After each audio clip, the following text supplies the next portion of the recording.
Are you Republicans? No! You Democrats? No! You are students for liberty! That was at a gathering of a group of mostly college students that calls itself Students for Liberty. They're very clear about not calling themselves Democrats or Republicans. And that big group did not exist just a few years ago. It was started by Alexander McCoben. He's joined here by two students who run Liberty chapters at their colleges, Barbara Sostaya and Matthew LaCourte. So why'd you create this? So I realized I was a libertarian from a very young age, John. My father gave me a copy of Atlas Shrugged for my birthday in 9th grade, and I spent as much time as I could throughout high school reading as much as I could on libertarianism and objectivism. So you were weird in high school. Yeah, and when I got to college, I realized I was still weird. I didn't meet a single other person who thought the same way as me for the first 2 years, and nearly became a socialist just because it would be easier. But instead of what college were you in? The University of Pennsylvania. I decided to create a student organization, the Penn Libertarians, just to see if there were others out there. And within a year, we had over 200 members on our listserv. Students, even professors, came out of the woodwork, and I realized there had always been libertarians on my campus. We just had no way of identifying one another until there was a student group that could bring us together. And you had your first conference at Columbia. You hoped for 30 people. You got about 100. Next year, 153, 300, 500, 1,000, more than 1,000. Growing very fast. I mean, compare it to the National Convention of the Young Democrats and the College Republicans. You get more students now. I truly think this is the libertarian generation. Young people today have grown up extremely socially tolerant, but also skeptical of government intervention into the economy. Come on, at your schools, the majority are not libertarian, right? Well, I think that the majority do have libertarian leanings, and they're just not very aware of what it means to be a libertarian.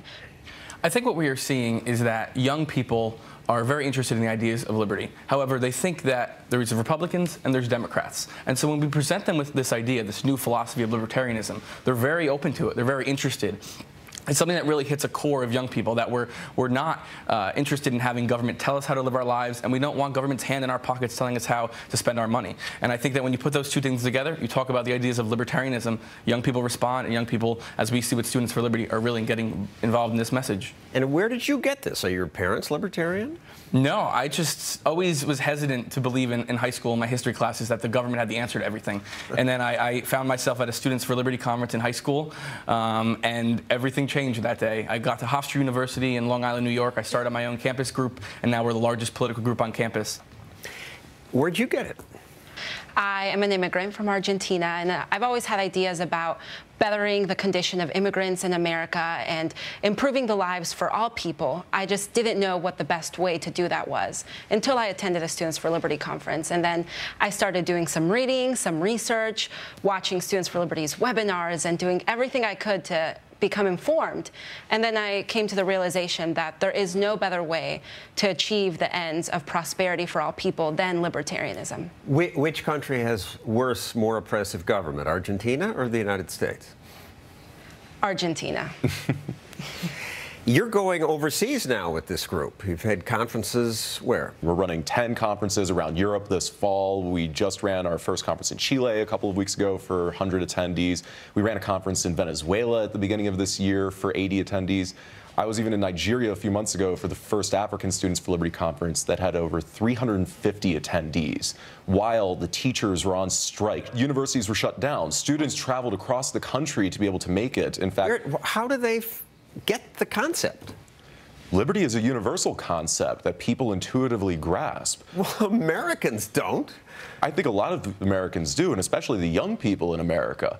The other great thing is that with the advent of the internet, people have access to more information, more ways of communicating and connecting with each other in ways that we never could have before. Students for Liberty wouldn't be around without the internet and probably Facebook.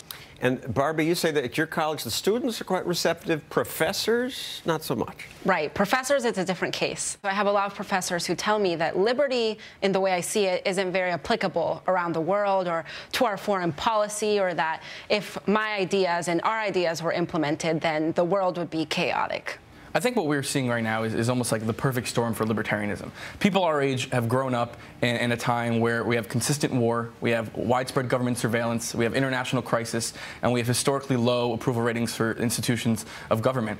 And we contrast that with the fact that we're all on our iPhones, we're all on our laptops. We have this free market innovation versus old, archaic government. And young people are just saying, no, I'm choosing the market, I am choosing entrepreneurs and innovators and not the government. And this is how we're going to solve the solutions of today. And it leads to a more prosperous and a more free society.